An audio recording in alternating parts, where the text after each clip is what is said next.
Olá, tudo bem com você? Estamos começando mais um estudo da lição da Escola Sabatina. Durante esses 13 semanas estaremos dando essa lição aqui, que diz o amor e a justiça de Deus. Eu já começo com uma pergunta. O amor e a justiça de Deus podem caminhar junto? Pode andar lado a lado? É possível o amor e a justiça estarem juntas lado a lado? Estaremos estudando e discutindo isso durante as próximas 13 semanas. Talvez você me conheça lá da classe dos professores, no canal Adventistas Lago Sul. Esse trimestre resolvi criar um conteúdo exclusivo aqui para o canal Os Incríveis da Bíblia, que é o estudo da lição da Escola Sabatina. Então, se você conhece o canal Adventistas Lago Sul, classe professores, continue assistindo lá no canal as lições da nossa classe, com a galera maravilhosa na qual eu estou lá fazendo parte com eles. Mas também vem aqui, faça parte, assista aqui no canal Os Incríveis da Bíblia, o estudo da lição da Escola Sabatina. Estaremos juntos aqui estudando também essas 13 semanas, uma lição maravilhosa que fala sobre o amor e a justiça de Deus. Já peço que você também compartilhe esse vídeo também com as pessoas, com o máximo de pessoas que você conhecer. Se inscreva no canal se você ainda não é inscrito e deixe aqui seus comentários, seus pedidos de oração, seu agradecimento a Deus. Estaremos lendo e orando por você. E também eu peço que você nos diga de onde você está assistindo, porque nós queremos saber o alcance deste vídeo, aonde que nós estamos conseguindo chegar, até que local que nós estamos chegando, aonde que esse vídeo, onde as pessoas estão nos assistindo. O seu feedback é muito maravilhoso para nós e eu estarei, além de saber de onde você está assistindo, eu quero também mandar uma saudação para você, um oi e desejar para você algo maravilhoso. Então, nos diga aí de onde você nos assiste, seu nome, deixe seu pedido de oração, seu agradecimento, se Deus tem feito maravilhas também na sua vida. Iniciando a lição, o amor e a justiça de Deus, estaremos juntos essas 13 semanas. Eu tenho certeza que será uma bênção de Deus para a minha vida e para a sua vida também. Já na lição número 1, começa com o título Deus nos ama com generosidade. Quem me conhece pessoalmente, meus amigos, eles sabem o quanto eu sou curioso.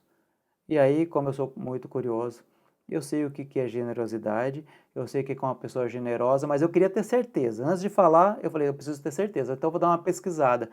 Eu entrei no dicionário para dar uma olhada o que é generosidade, o que é uma pessoa generosa. E diz assim, uma pessoa generosa é uma pessoa que tem a virtude de compartilhar com bondade. Uma pessoa que compartilha com bondade. Diz mais, de forma desinteressada.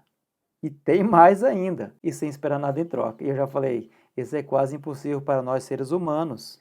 É quase que impossível, porque nós, por mais desinteressado, por mais que a gente fale, que faz as coisas sem esperar nada em troca, no nosso fundo do nosso íntimo a gente sempre espera algo em troca. Sempre, sempre, sempre esperamos algo em troca, sempre queremos ser retribuída à altura do que fizemos para aquela pessoa.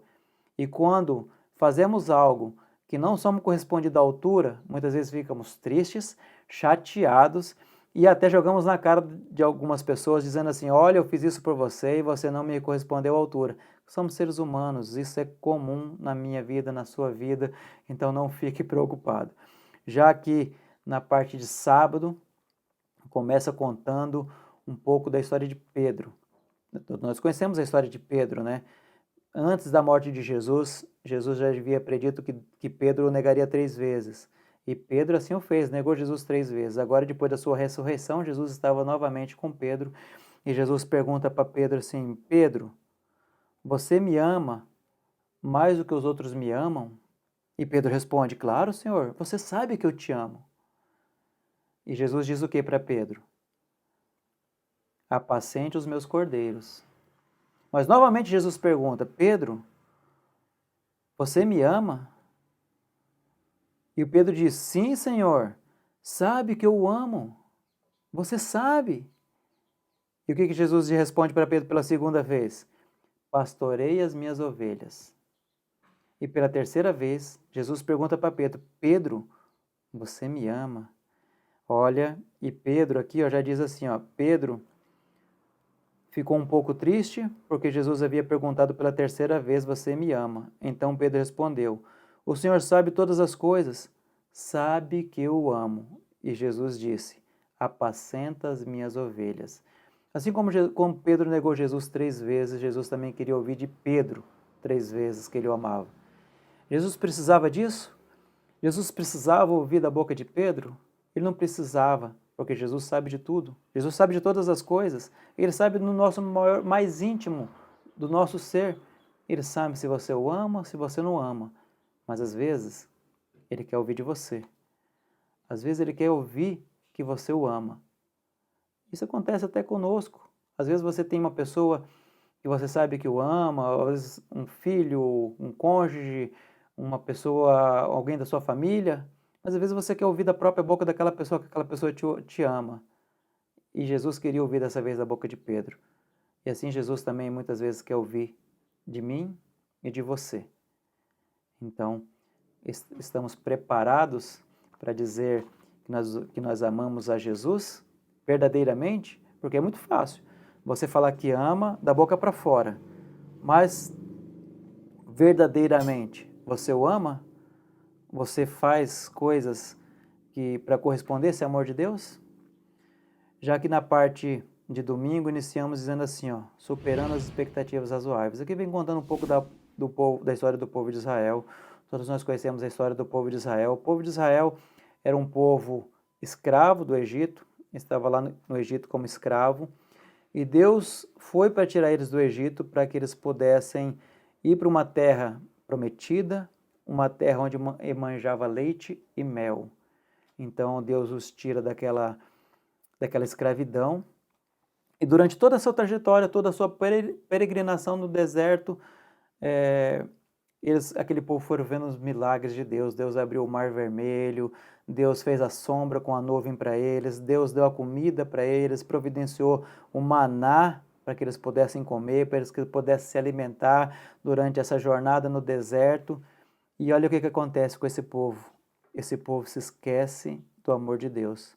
Enquanto Moisés sobe ao monte para buscar as tábuas dos 10 mandamentos, o povo começa a fazer idolatria, o povo começa a adorar ídolos e começa a dançar, a fazer tudo errado. Tudo errado. E quando Moisés desce do monte e vê aquela cena, Moisés fica muito triste e taca a tábua dos 10 mandamentos no chão. Quebra as tábuas dos 10 mandamentos. Pela aquela idolatria que o povo estava vivendo naquele momento ali. Já parou para pensar como que é a minha vida? Como é a sua vida? Como que nós agimos com Deus?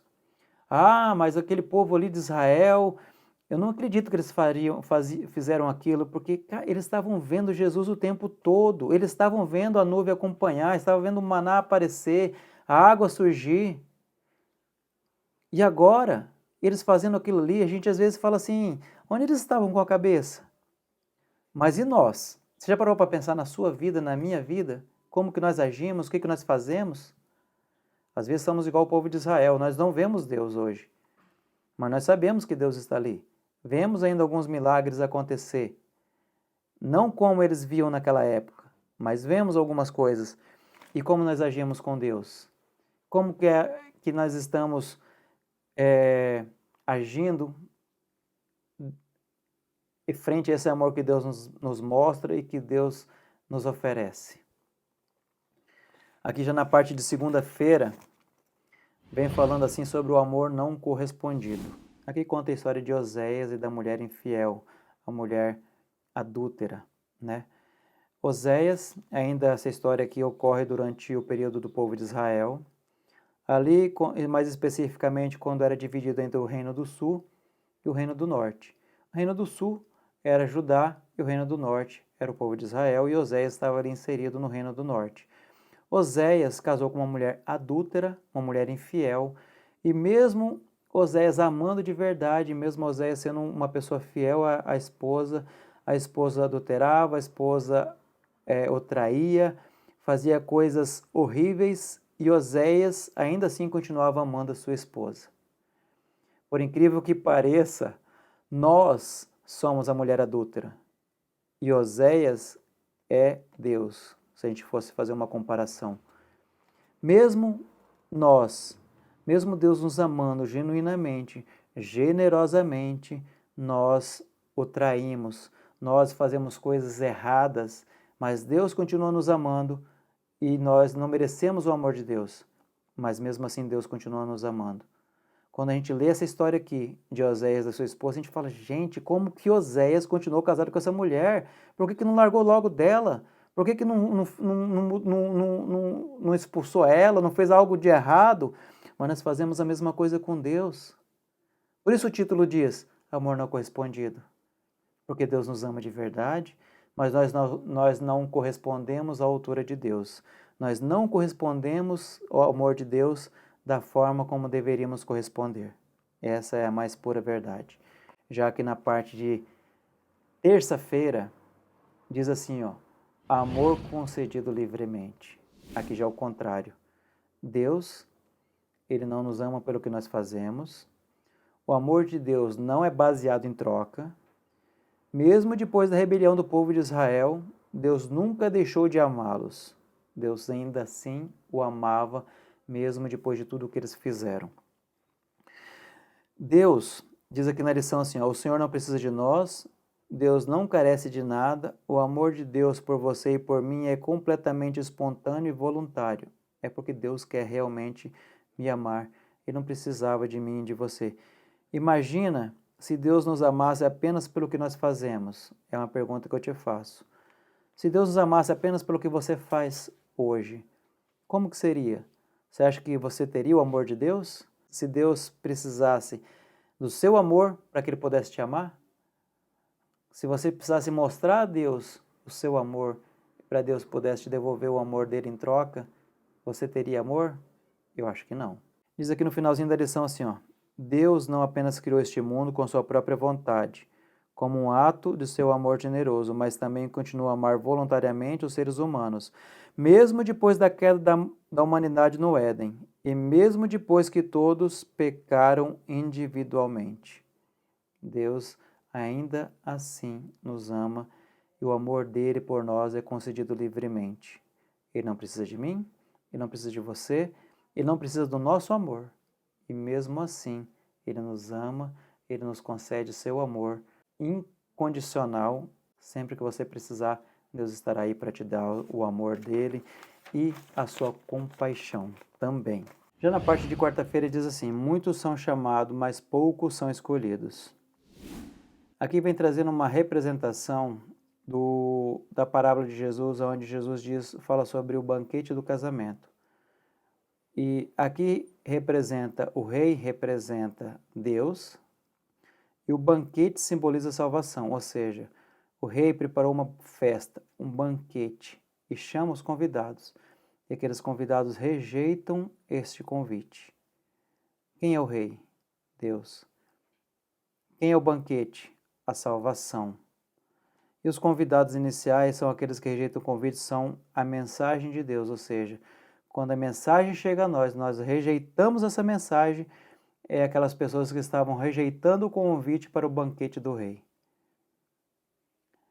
E aí, depois disso, o rei convida várias vezes as pessoas e elas ainda continuam rejeitando o convite do rei. E por fim, elas ainda fazem mal aos mensageiros que foram levar a mensagem. Os mensageiros foram fazer o convite para as pessoas e as pessoas agrediram aqueles mensageiros. Depois o rei pega e pune aquelas pessoas que agrediram seus mensageiros e faz um convite para todos. Deus pede para que os seus mensageiros agora vão de rua em rua, em todos os locais, e aquelas pessoas que ele encontrarem pela frente tragam para a festa. Ou seja, mais uma representatividade que o reino, a salvação de Deus é para todos. Ninguém vai ficar fora. Todo mundo tem o privilégio de ser convidado para esse banquete de Deus, para esse banquete da salvação. Todos nós somos convidados. Todos nós temos essa possibilidade de estar na festa de Deus, que é a salvação para um reino eterno. Mas, assim como aquelas pessoas, nós rejeitamos esse convite, outras pessoas aceitam o convite, mas ali, durante aquela parábola, aquelas pessoas que aceitaram o convite para estar na festa, depois o rei percebe que alguém não está vestido adequadamente e tira ele daquela festa, ele expulsa aquela pessoa daquela festa, e assim nós também. Se nós somos convidados por Deus para um reino maior, para uma salvação, para um banquete ao lado de Deus, nós precisamos estar vestidos adequadamente para aquela festa de Deus. Nós precisamos estar trajados com trajes adequados para estar ali na presença de Deus. E aí o verso termina assim, a parábola termina com esse mesmo tema da lição de quarta-feira, que diz que muitos são chamados, mas poucos são os escolhidos.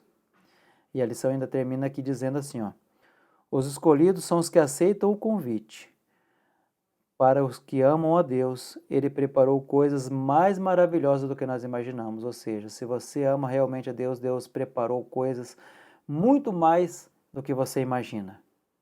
Apenas você tem que confiar no amor de Deus e aceitar o convite para esse banquete que é a salvação para cada um de nós. Aqui na parte de quinta-feira diz assim, ó, crucificado por nós. Aqui, na parte de quinta-feira, mostra o plano da redenção, que foi estabelecido antes mesmo da criação do mundo. Antes de Deus criar o mundo, Ele já tinha um plano de redenção para nós. E Cristo deu a sua vida espontaneamente. Ninguém tirou a vida dele.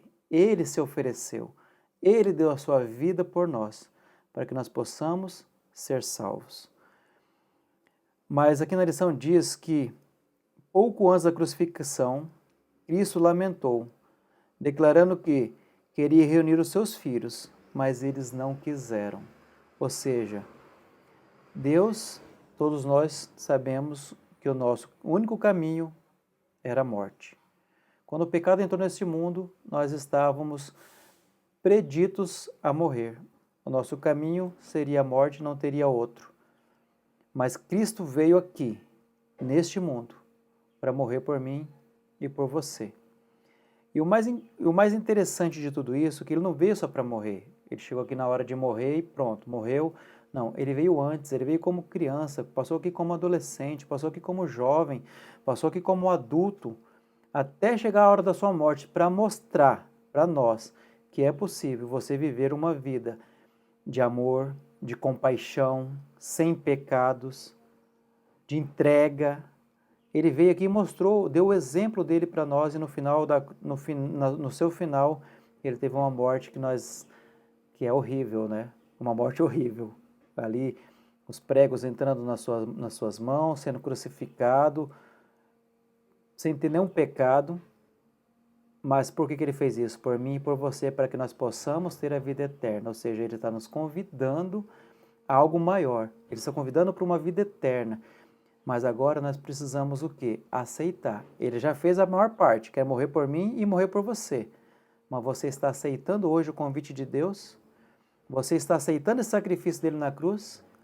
Aqui em João 3,16 diz assim, ó, o seu amor pelo mundo era tão grande que decidiu entregar o seu único filho unigênito, para que todo que nele crê não pereça, mas que tenha o quê? A vida eterna. Que bonito, que lindo esse verso, que nos deixa uma grande esperança da vida eterna através da morte de Cristo. Mas nós precisamos nos entregar, nós precisamos aceitar esse amor de Jesus. Já aqui na parte de sexta-feira, para fazer o fechamento da lição, Ellen White nos traz um pouco aqui sobre as parábolas de Jesus, e ela fala um pouco sobre por que existe tanto questionamento acerca de Deus. Por que as pessoas questionam Deus? Sabe por quê? Justamente porque essas pessoas não vão atrás de ter um relacionamento com Deus. Elas tiram conclusões precipitadas sem conhecer a vida de Jesus, simplesmente por achismos, às vezes. Então, as pessoas esquecem de estudar a vida de Jesus, as pessoas esquecem de estudar sobre Deus e simplesmente elas começam a tirar conclusões apressadas. E aí depois vem esse questionamento acerca de Deus, sobre Jesus. É como a gente começar a falar de pessoas que a gente não conhece, e depois quando a gente conhece a pessoa melhor, a gente fala assim, poxa, não era assim que eu imaginava aquela pessoa, sabe? A gente começa a tirar conclusões pelo que vemos, sem conhecer. E é isso também que Ellen White está nos trazendo aqui na parte de sexta-feira, que muitas vezes tiramos conclusões apressadas, que muitas vezes não conhecemos Deus verdadeiramente, e quando a gente conhece melhor o amor de Deus, a gente começa a ver que não era como a gente imaginava antes. E uma das perguntas que tem aqui no parte final para consideração diz assim, ó: pior do que pensar que Deus não existe, seria pensar que Ele nos odeia. Como seria o mundo que vivemos se Deus nos odiasse? Imagina, você, além de não só pensar que Deus não existe, você pensar que Ele te odeia. E como seria o mundo se a gente imaginasse que Deus nos odiasse? Deus nos amando, a gente vê tanta coisa ruim acontecendo. Agora imagina se Deus nos odiasse, se Deus não nos amasse como a gente acha que Ele não nos ama. Então seria terrível, seria terrível. Falar sobre o amor de Deus é uma coisa e refletir sobre esse amor é outra coisa. Que atos de santidade podem manifestar o amor de Deus aos que nos cercam? Mais uma pergunta para consideração final aqui da parte de sexta-feira. Espero que esse estudo tenha ajudado você. Espero que essa lição, essas palavras possam ser úteis para o seu dia a dia, para a sua semana, para a sua compreensão do amor de Deus. E espero você na próxima semana para mais um estudo da lição da Escola Sabatina. Quero que você esteja comigo aqui durante as próximas 13 semanas. Essa aqui é a primeira de 13. Eu quero continuar contando com você, contando com o seu compartilhamento e também, se você não for inscrito no canal, se inscreva. Mais uma vez, obrigado por assistir até o final. Mais uma vez, obrigado por estar aqui. Deixe seu pedido de oração, seu agradecimento, o comentário que você quiser. Nós vamos estar lendo, orando e depois vamos estar aqui mandando aquele abraço para você que nos acompanha de qualquer região do país. Onde é que você nos assiste, estaremos aí com você. Porque a internet é isso, a internet ela nos abre essa maravilha que é a gente estar conectado em qualquer lugar, em qualquer hora, em qualquer momento.